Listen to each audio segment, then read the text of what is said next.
Here I've got HUAWEI P Smart Pro, and let me show you how to activate power saving mode on the following device.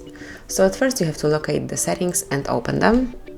Now find and pick battery, and if you would like to activate power saving mode, just the standard one for the normal daily basis, just click on power saving mode. And that's it, just click on enable, and you've just activated power saving mode and your device will last way longer now. Then if you would like to switch it off, click on the same icon one more time, and now your device is back in the standard mode. For some extreme situation, HUAWEI prepared ultra power saving mode, so if you would like to save the last few percent of the power for the whole day, just click on ultra power saving mode right here, and then confirm that you are aware that only certain apps are available there. Just click on enable, and that's it. Now you're in ultra power saving mode, in which only phone, messages and contacts are active.